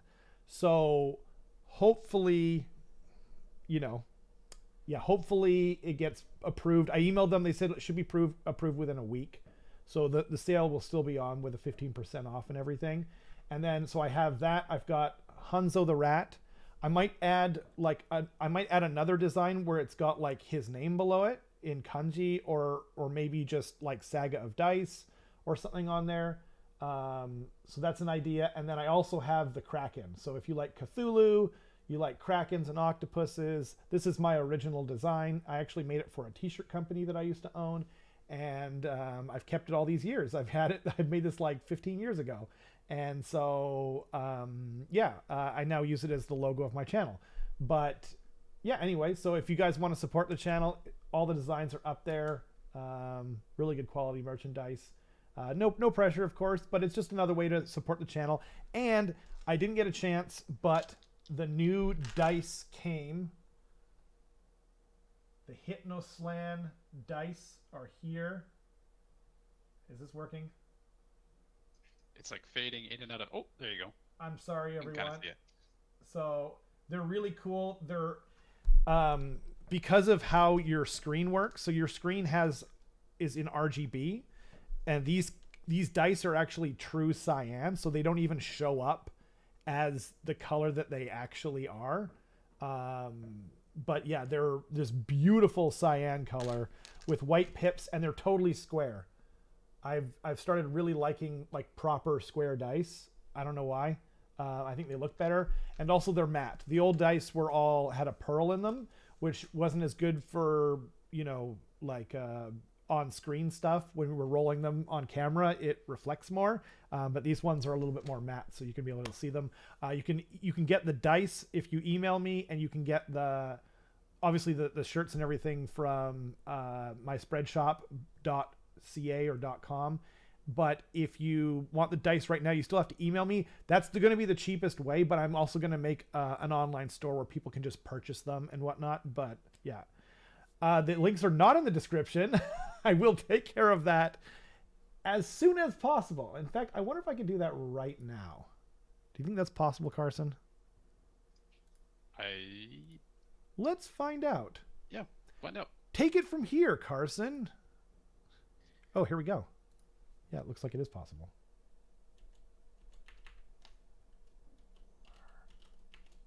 I'm going to just... Okay. Let me know, guys, if that worked. I just updated it. It said changes saved. You might have to refresh, but yeah. Let's make this really creepy. What can we do? What can we do with mustaches? I love... So, Carson, have you ever showed the people your dice? Yeah, the mustache dice? Yeah. Yeah, absolutely. They're on the channel and stuff too all the time. Oh, right? okay. Yeah, I meant like on the live stream. Yeah, I pulled them up. Okay, cool. Anyway, yeah. So maybe something like that. I know Logan has seen them in person and disliked when the mustaches showed up. That's the only problem is when I play against people are like, cool mustaches, but also, God damn it, like, how did you get that role? Yeah, I get it actually. Yeah, because I like seeing, you know, the designs that I've made, like the Hypno dice. But that's true. It when you're using them against other people, it means a bad day for them. But yeah, I hate those mustache dice until I get one, and that melted my cold heart. That's true. Yeah, usually if I have a really good game with someone in person, I'll give them like one mustache die. So I'm slowly running out, but but it's worth it. It's nice to leave someone with a little like memento and a thank you. Well, and if you want to, and I don't know why I'm saying this on camera live, but we could get them made up, and then we could also sell them as part of a thing, and you can, you can take the profit from that. I'm happy. Maybe in the future. That would be cool. I think you should get them square though. Square is cool. I'd be fine with that. Yeah. Yeah. Dice. I wasn't for the square ones, and then our club actually placed an order for the square dice, and I was like, I like this way more. So anyway, yeah, and these new dice are square. So you like the sagaofdice dice? They look good, way better than the very expensive GW dice. Yeah, the GW dice, and look, yeah, that's true. Yeah, thank you, by the way. What's funny about those dice is they look way better in real life than they do in the pictures because of the nature of pearls and reflections and things like that. Especially on the stream, because they don't show up that well. I'm going to do white pips next time for everything except for maybe the rat. Putting that aside, yeah, I appreciate that a lot. They roll really well. I like them too. Meat like marbled six. Oh, with mustache sixes. I think he cracked the code. Yeah. Now the only thing is that if you have red and white marbled meat, what color do you make the pips so that they're easily visible? I was thinking he was thinking two tones of red, like dark red, and then like a pie, or not, maybe not a dark, but like a medium red and like a lighter red. You know what I mean? Like steak. Yeah, that's not a great that's not exactly what I was thinking. I knew what you were thinking about. Or what if you do, yeah, like a marble, like see how the dark red on there, right? Like the darkest red, and then like more of the pyroli kind of red or the pinky red on the other side of it, right? That's the marble bit, and then the pips are like an off-white, like that the gristle. Oh, that makes sense actually. So the pips are like bone. Yeah, that's cool. that might work. Yeah. You could even make them just like white and whatever. Yeah, I can see that. Yeah, man. Only GW dice I have gotten that are the old gray 25th anniversary dice and the yellow LRL dice. You got 2 sets from the limited box. I still really like the Skaven dice that came with the second edition box. They look amazing. They just roll terrible. Like absolutely terrible. But I still use them from time to time because they're awesome. Yeah. But like everyone seems to have like I don't was it you and me and Dan were talking about this during the battle report that we filmed, where we were talking about how like their dice before were like crazy, like super creative, like bouncy ball squig dice and like clear deepkin dice, and they were just totally nuts. They just said do whatever you want, and people were like, it was very like either you loved them or you hated them. Like most people hated the deepkin dice, but they sold well. I'm sure they sold better than like, the new Skaven dice, which are like just boring and bleh. But yeah, I agree. It was very like they were like novelty dice. They weren't meant to be used in like a competitive setting. Whereas I think that what they're going for now is just like flat color, like nothing super fancy, and then just like a faction logo on the 6. Yeah, which is okay. Like some people want that. They just want to be able to like roll their factions dice at a tournament, and that makes a lot of sense. But there are other people who want to whip a bunch of bouncy balls at their opponent's models. Yeah, so that's not kosher, to be honest. But the Skaven dice were awesome, and there was a few that were really cool. There was a Nurgle dice for 40K, and Dan talked about this too, and the outside was plastic, and then inside it was like this gushy, soft, rubbery thing that were like these blobs for pips or whatever. Weren't that hard to read, but a lot of people complained that because the plastic was on the one, you know what I mean? You would get good rolls, like 5s and 6s a lot.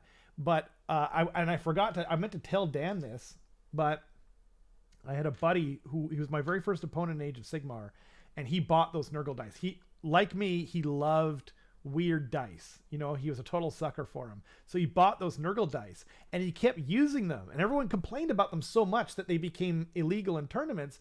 But for him, they rolled like crap, dude. Like they rolled so bad every time. Every time at the end, he's like, I'm never using these dice again. And the next time he's like, they're so much fun. Ha ha ha.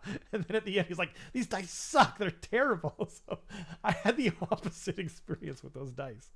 But yeah, 36. Oh, sorry. Logan says that's fair, but you can't charge $50 for 20 dice when they look so bland. I agree with that. That's way overcosted. Absolutely. You nailed that on the head too. I agree. Yeah. Keith says I mostly use Chessex dice. Me too. The mustache dice that I have are actually custom made by Chessex. So I exclusively use them almost. So yeah. I have a bunch. If people have watched the Skaven games, I have some Gracier logo dice with the Gracier symbol on it that I had made up from Chessex. That was the very first thing I got from Chessex. I like them. They roll well. I got no problem with Chessex.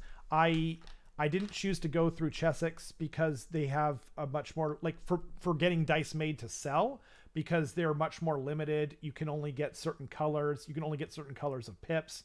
Whereas this, I can literally do whatever I want. And also, the engraving on Chessex tends to be a little more shallow, and some people worry that they don't roll well. I'm glad to hear that your dice roll well, Carson, because a lot of them, like, they really don't, because the engraving is so small that people sort of think that they don't roll well, as in because it's so small. The 6 is down, so the 1 pops up a lot more. Yeah, that's sort of, and actually I've seen tests like who was it? Someone told me, someone I really trust actually, said that there's an old like video of people testing Chessex dice, and they got ones. It was more than 17% of the time. It was actually significant. So they have like, you know, those random dice rolling machines or whatever. They roll them in big. Yeah. Anyway. You can also do a saltwater test with dice too. Yep. Yeah. I mean, and you know, it's so weird how superstitious we tend to be. Like super logical, science-loving people like ourselves. Somehow I don't like black cat walking under a ladder, opening umbrellas. I don't care about any of that stuff, but my dice is crazy, man. Like if it's rolling bad, like if I roll like 3 ones in a row, I'm like, I'm not using that dice anymore. But the reality is it's more likely to not roll a 1 at that point, right? But can't help it. No, each individual thing has equal chances, but like that's true. Continuously rolling more ones, I understand what you're saying. But I believe it's like the law of averages. Sure. Because there's like a thing where it's like if there's like an old like mathematical problem where if you go on a game show and you were offered curtain A or curtain B, right? And Monty Hall problem. Yeah. Yeah, exactly. And if you choose curtain B and then they offer you the chance to switch it, the odds are that it's slightly more likely that it's under A, even though it is a 50-50 chance, right? Yeah, you should always switch. You should always switch. Yeah. Monty Hall problem. Yeah. The Monty Hall problem. Thank you. Yeah. I've done that exact same thing too, though. Where like actually, I played a game against Dale on Sunday, and there was one thing where I was just like, okay, hitting on 2s, and I roll 3 dice, 3 1s, and I'm like, I pick them up and I put them to the side of the table, and I'm just like not using these for the rest of the game. We all do that. Yeah. I mean, I don't know, man. Like, so we'll balance out at some point. And that's the right attitude, Keith, for sure. But it's weird how you can go from like thinking, like knowing all that this is true, but I can't help myself. I'll stop rolling these dice that were rolling poorly for me. And like, there's some stuff that I just can't explain, like Ryan. I can't explain Ryan. We have a friend Ryan, and he consistently rolls amazing, right? He rolls so well that we now have this thing that we joke about called the shrine that the dice gods pray to. It's a shrine that the dice gods pray to, dedicated to Ryan, because he is the ultimate, like, true god of rolling dice, right? And I've had to stop saying, "Oh, shrine." Oh, shrine, because no one knows what he's talking about. Because no one knows what that is. I'm just like, oh yeah. Ryan moved to Ontario. We're still friends, but no, he doesn't. He doesn't complain about bad rolls. And what's crazy, and sometimes, like, obviously he does. Like, sometimes he's had some. I've had some hilarious stories about Ryan, but one of the most common things that happens is Ryan rolls so well that his opponent accuses him of cheating. To then which he says, okay, let's switch dice. They always do. He uses their dice. They use his dice. And then he still rolls as amazing with his opponent's dice, and they roll as poorly as before. I can't explain it. Okay? I know I'm sounding like I'm, worshiping like some monolith, you know what I mean? Like a monkey in the desert or something like that. But I don't know, man. I can't explain it. I'm not a superstitious person, as Michael would say from The Office, but I'm a little stitious. Okay? Yeah. Yeah. I always kind of get a little bit of anxiety at tournaments whenever I use custom dice as well. Just because, like, I'm almost kind of like known in our club now for like rolling hot charges. Hot charges in like specifically. Yeah. Nothing else. Not magic. Yep. Nothing else. Yeah. Yeah, exactly. And charges matter the most for ogres, obviously. Like if I'm at a 3-inch charge and I roll a 12, I'm still very happy because of impact hits. Yeah. And I'm always a little bit anxious because it's like there are times where like if I'm rolling hot for charges or whatever, or if I was just like I'm probably not gonna get this, but I'm gonna roll it anyway, and I do get it. Sometimes you catch that like little look in your opponent's eye that you're just like, I swear to God, I'm not cheating. Yeah. I think that's in your head. I really do, because like I'm sure it is in my head, but it's like that's kind of why I like neutral dice tournaments. Yep. A lot. Yep. So like Pacific Northwest Masters, which is coming up in like a week and a half. Mm-hmm. I think that in Bremerton they use neutral dice. They do. You pick. They have multicolored translucent, they're all translucent. Dice. Yep. So you can't see like bubbles in them or anything like that. Exactly. You just pick whichever ones you want, and that's the dice that you use for the whole tournament. I think you get two packs of it. You can, if you want. 2 packs of 20. But I like that because it kind of takes the pressure off. Because like if I'm rolling hot, it's like, well, these are the dice they gave to me. So yeah, exactly. That's just how it goes. Yeah, you can. And like what sucks too is like actually I would feel more confident almost about using what do they call them, like custom made dice or whatever, because I don't think people who get custom dice like microwave them or boil them or whatever, because I think the people that you like every time you catch someone cheating, they have like neutral like red dice with white pips every time, right? Like the loaded dice, like the everything, like the ones that famous picture of the dice with all 5s and all 6s. Yeah. One of my friends got all complaining about my dice not being weighted correctly a while back. Next game we played, I put my dice in front of them. You are using this dice for this game. Nice. Yeah, absolutely. Yeah, I mean, and I think it was Keith was saying, yeah, don't complain about your rolls. It really, you know, and I did this once. I did it in a battle report. I've never done it, you know, like properly. Like sometimes it's crazy. You're just like, oh my God, this is brutal. You know what I mean? But I in one video, you can look it up if you want. I don't know why you would, but the very first video of Kragnos versus Sylvaneth from years, it was from, you know, like a year and a half ago or something like that, maybe more. And I was really excited. I got Kragnos all painted up, and I just wanted to like have these fun Timmy moments. I never cared if I win or lose, but I just want to have these really fun Timmy moments because I was like, I wanted everyone to enjoy it at home. Like I was so excited to just run and smash things with Kragnos. I was just failing all my charges all game long, and I was getting so frustrated because I was just like so looking forward to everyone at home kind of enjoying this, you know, Kragnos Smash and Bash festival. And then a bunch of people called me out, and it was like a great lesson for me, you know, I'm not even like known, I don't think, for complaining about dice, but it was great to, you know, it was a good lesson, you know.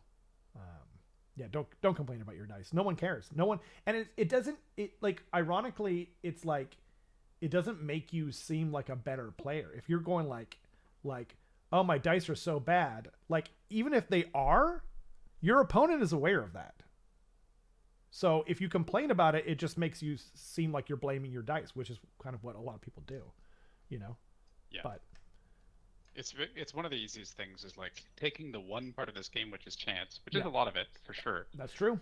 And saying like, well, it's out of my control. I couldn't have done anything. It was all just the dice. And that's why I lost. Yeah. It's a really easy cop out for A, what is supposed to be a friendly game, and B, what is supposed to be like, there's a lot of strategy, and there's people out there, like you see them, like the best players in this game have like 90+% win rates. And if you were truly at the mercy of the dice 100% of the time, like that just simply would not be possible. Yeah, exactly.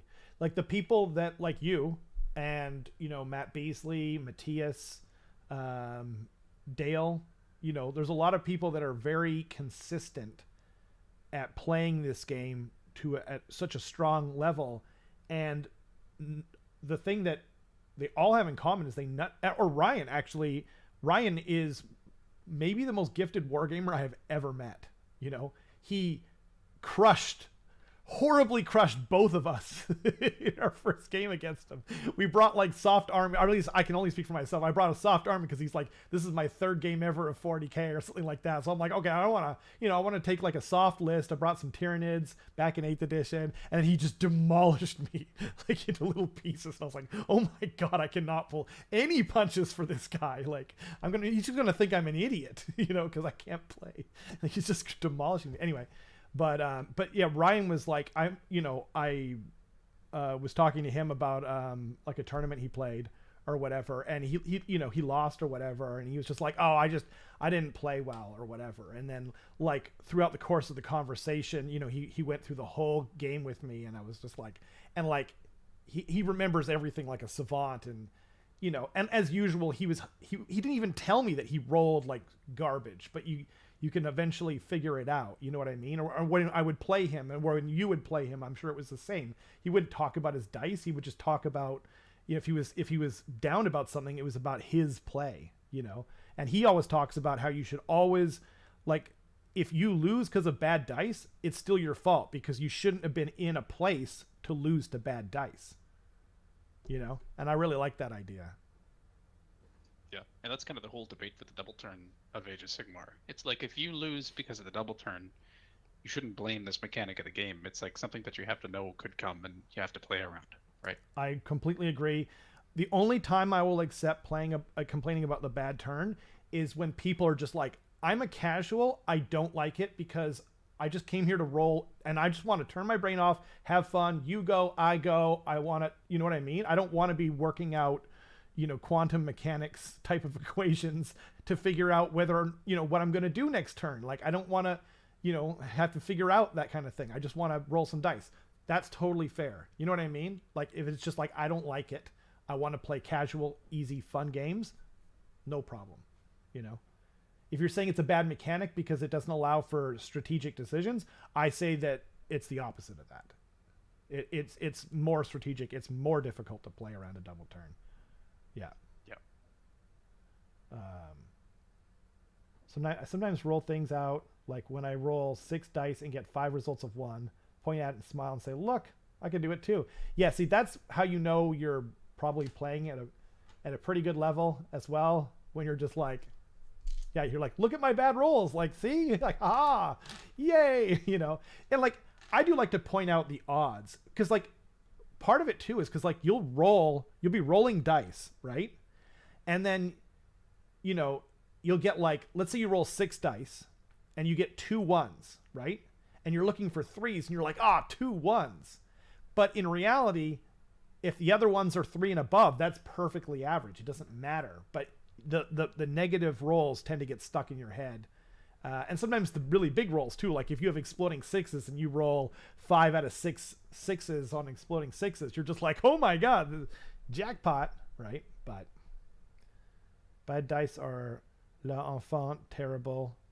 Once they embarrass you, they go into the box, never to be seen again. Yeah, exactly.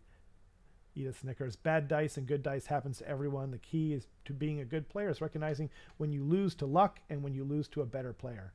Yeah, I kind of agree with that. I think, but like as Carson was saying earlier, the players who are really good tend to just win anyway. You know. Oh, you going, Robin? Thanks for hanging out, man. We're not going to be too much longer, to be honest. We both have a couple of things to do, but thanks for hanging out. It's a pleasure as always. That's true. That's a discussion before a casual game. Same as I don't feel like watching people sit down thinking for 10 minutes, picking a battle tactic. Mind if we don't use them this game? Yeah, that's fair. You know, it really depends on people's time schedules. You know, you have to find people that you kind of sync well with. Like I knew a couple of people. Our meta around here for Age of Sigmar has always been competitive. It's always been a little bit focused around, just focused around competitive playing as best you can. Just for lack of a better, I don't want to get into nitty gritty, but it's always been focused on that. So, you know, I knew some people that when those two tribes kind of came together, there were other people who like to get drunk, smoke weed, roll some dice. You know, if you forget half the rules, it doesn't matter. We're just here to have a beer and to have fun, right? And there's nothing wrong with either side of it. I'm not talking about that at all. But what I'm trying to say is that, like, I knew some of those people that like to just be casual recognize that there's another group and they are focused around competitive play, and therefore I just don't enjoy And it's never like, oh, you guys are, you know, pointing a finger, you guys are too competitive. And that's kind of why I sold my Gits that I had before. I had Spider Fang, and I was just like, I can't play this against any of my friends. Like, it's a non-game, because this is way before they got this is not too long after book 2 came out, or 2.0 book came out. And they were the worst army in the game by far. They're still not great, but like they're more usable now. But anyway, yeah, I was just kind of like, I'm not going to be able to use these things, so I'll sell them even though I love the models. And anyway, yeah, there's nothing wrong with, you know, that's the great thing about this game. Like, it's not like a video game where it's like, okay, I want to go on and I want to play some StarCraft against other people. You can't find a casual, you know, beer and pretzels style game of StarCraft. If you go onto the ladder, you're going to eat it, you know. So you better bring your A game. Whereas this has an entirely different social contract, and you can just talk to your opponent and find out what they're looking for. It's a beautiful thing. And you can have different opponents for different things. Exactly. I made the mistake of like trying to start getting into playing Slaves to Darkness by like almost exclusively playing them against Matthias, who he's an extremely good player. Like, Matthias was literally like, I think he came second at the World Championships last year, which is nuts. He did. And so I'm just like, hey, I'm just gonna play this fun thing against you, and he just like absolutely murdered me. I was like, oh, okay, I can't play this against you. Got it. Sounds good. He grabbed your fist and said, "Quit hitting yourself. Quit hitting exactly. yourself." Yeah. Yeah, I feel that. And what's crazy too is like, if you play Slaves to Darkness in lower points games, they feel OP, right? Like, or they can feel OP. They do feel OP. Yeah. Excuse me. They can feel like completely busted, but there's something about the army that doesn't function as well at 2,000 points somehow, right? Yeah, it's just very there's nothing like super special about it, if that makes sense. Like, you can't handle dealing with multiple hammers, I think. Interesting. So like, it doesn't have a lot of hammers, and the hammers that it does have are typically very slow. Unless you play like Knights of the Empty Throne, Baron Guard and whatnot, but yeah. Right. Slaves to Darkness against casual scripts are pretty OP. That's the thing, is Slaves to Darkness they just play the game really well. All of their war scrolls are very good. Yep. They just don't have a lot outside of those war scrolls that actually changes anything. So there's no like big synergy or anything like that. Like, every unit is actually kind of standalone. They don't really buff each other a whole lot. Like, sure, you have some spells that can actually have like one spell from one caster, demonic power, that like helps people a lot, and that's kind of it. There's nothing super crazy. And that's true. You don't have any like huge hammers either. Like, even the hammers that you do have, like Chosen and Baron Guard, when I see them in comparison to like ogres, like a unit of gluttons will probably like outperform a unit of like 3 Baron Guard for sure. Right. Damage wise. And sure, the Vanguard are like tougher and they can fight twice and stuff like that, but when those gluttons get in, they do their damage. I'm like, okay, cool, they're dead now. I don't need to worry about them anymore. Whereas like when Vanguard go in, I'm just like, please stay alive. Like, I need you to stay around and not die. You know, the gluttons, like, earlier today you were eating food, now you are food. It's the circle of ogre life. How right? It goes. Yeah. Yeah, that's true. I mean, there are Ogroid Myrmidons? No. Theridons. Yeah. But they're basically as squishy as ogres, but they're slower and they don't. What is their damage profile again? I thought their attacks were like OD. I know they're way better than Kroxigor, but what am I even? Who cares? Like, I think I seem to remember that they're a similar price point to ogres. I mean, to Kroxigor rather. They're 150 points right now, which is like really cheap.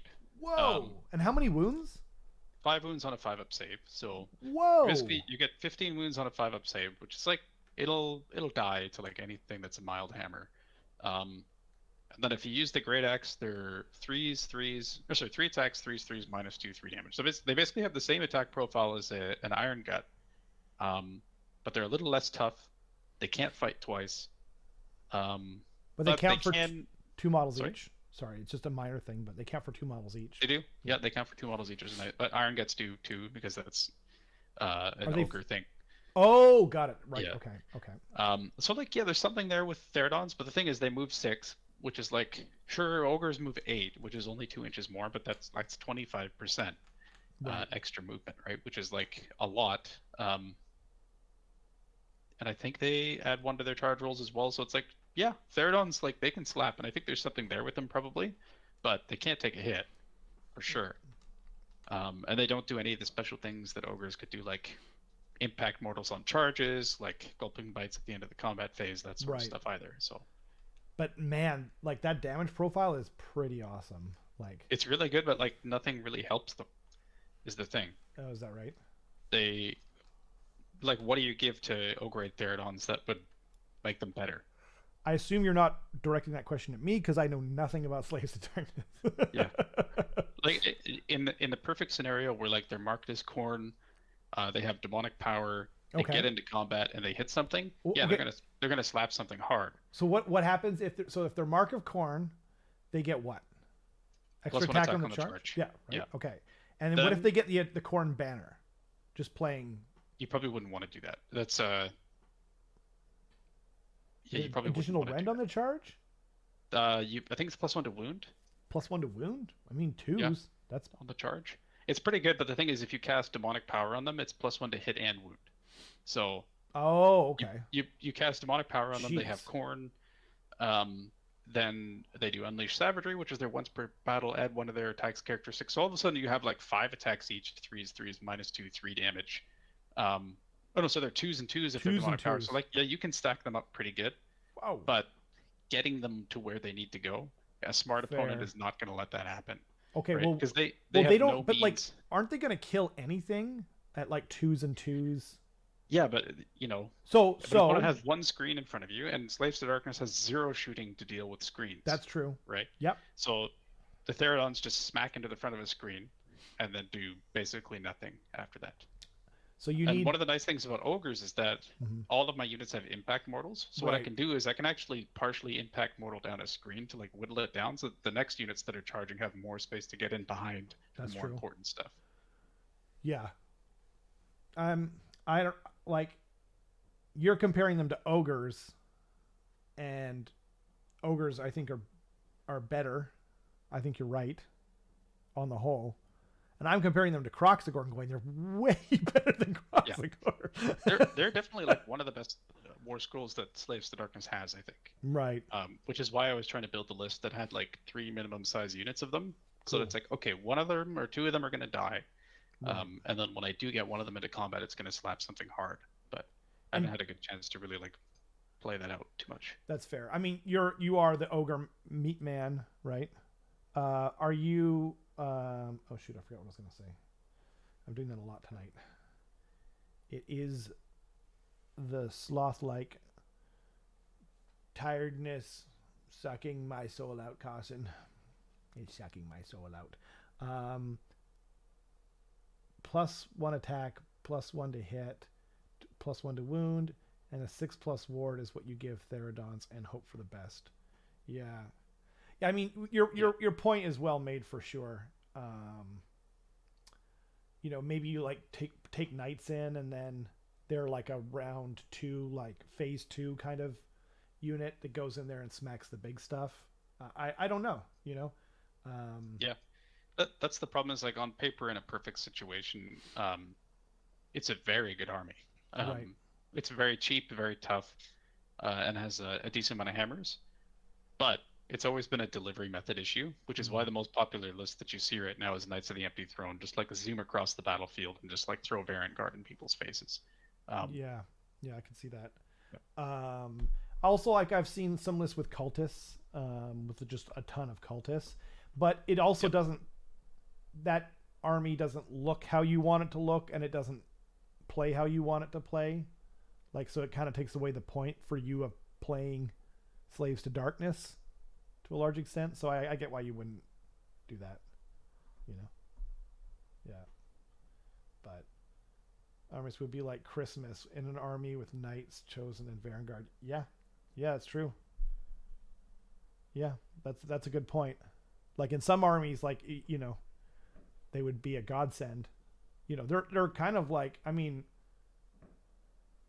yeah, anyway, I mean, I guess I was going to compare them to like trolls, but trolls are a totally different animal. They're more expensive. They're super, you know, they last really well, and they, you know, they don't die easily, and they hit hard, and yeah. They heal. They heal. Yeah. Yeah. But anyway, yeah. Right on. Well, this certainly went longer than we thought it was going to, Carson. Compare them to Bulgors. Huh. Bulgors don't suffer from the same delivery method issue that That's true. It's the Vulcan opposite. does. They're super reliably in from deep striking.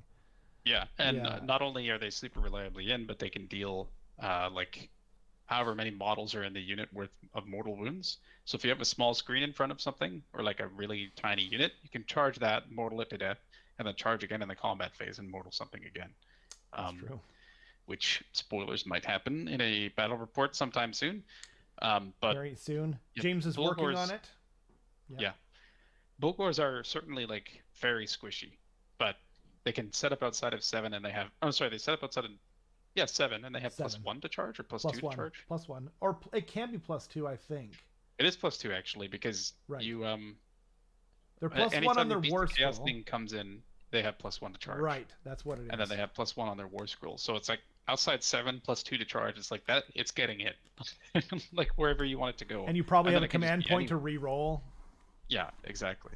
So like, they can hit whatever they want to hit, and you have like basically 2 whole turns of them being untouchable to choose when you want to actually strike. Right. Which is really big too. So I think they're a little different in that regard. I think the best comparison, like if you want to compare them and be like, these things are amazing, is to Kroxigor. Kroxigor have a bad combat profile. Kroxigor are more survivable against things that do multiple damage, and they have 1 better save, but they only have 4 wounds too. So they also don't have a leader, so they can't give themselves commands. I'm not going to be the one that dies on the Kroxigor hill. No. I love the models so much. Like, I am going to bring them, you know, I'm working on other stuff right now, but yeah, I've started work on some sharks, and I finished some Terra Wings for our second Path to Glory game. Speaking of Path to Glory, next week's show should be about Path to Glory. And then the following week should be about like your, like, I don't want to call it a send-off show, but I don't know what else to call it, like a pre-Warhammer champion, World of Warhammer Championships Warhammer. It'll be post PNW Masters, pre Champions of Warhammer. Right. Yep. So sandwiched right between 2 very big tournaments. Exactly. By the way, I hope everyone if they got a chance. Like, a lot of people don't watch the Path to Glory stuff, but we came out with a new campaign. We were going to do it today, but we both had a bunch of stuff going on today and this week and stuff like that, so we postponed it till next week. I hope you guys got a chance to watch it. Carson and I made a whole system. You can see all the battle plans and the new system for free just by watching the videos. You can see, and then you can incorporate it. But if you are a Patreon, the full PDF, all the instructions that Carson made a beautiful PDF out of, is up on the Patreon right now. You can download it, and it's been really fun. We're going to be playing more games and trying to show it off. And there's going to be, you know, we're doing full stories for both of our armies. Did you see how popular your Slaves to Darkness opening was? Like, yes, people seem to like it. People really liked it. Yeah. So all of the specific compliments were specifically about your Slaves to Darkness opening, which was cool. Yeah. And people just seem to be enjoying it. So yeah, the smaller point battles don't get as much views, but they definitely fill a niche. And and honestly, it's my favorite content to make, if I'm being honest. It is fun to do. Yeah. Like the narrative stuff for sure. Me too. Yeah. So I'm looking forward to more. But yeah, thanks everyone for joining us. Is there anything before we go that I've forgotten? Don't think so. Merch. That's it for me. Beautiful, beautiful merch. Get them in whatever color you like. I'm going to be ordering some once they clear up that one problem. I wanted to get the one without the writing on it, the one that it sends the message directly into your brain. I'll probably add some more designs over the next couple of days with lettering under the rat and under the kraken. So if people want something that says Saga of Dice on it, or if they just want the kraken, or if they want, Hansel the rat or something like that on there. So anyway, thanks to everyone for watching. Let us know what you think in the comments about everything. I really like reading the comments, what people think of Warhammer.com, what you think of the merch. If you get any merch, let me know. It would make my day. And there's new dice. The new dice are the prettiest dice I've ever seen in my life. And I know that sounds like a crazy thing to say. I love these dice in particular. Anyway, sorry, I'll stop. But let me know what you guys think. And thanks for everyone for joining us. We really appreciate you guys being here. So we'll see you guys next time. Bye-bye.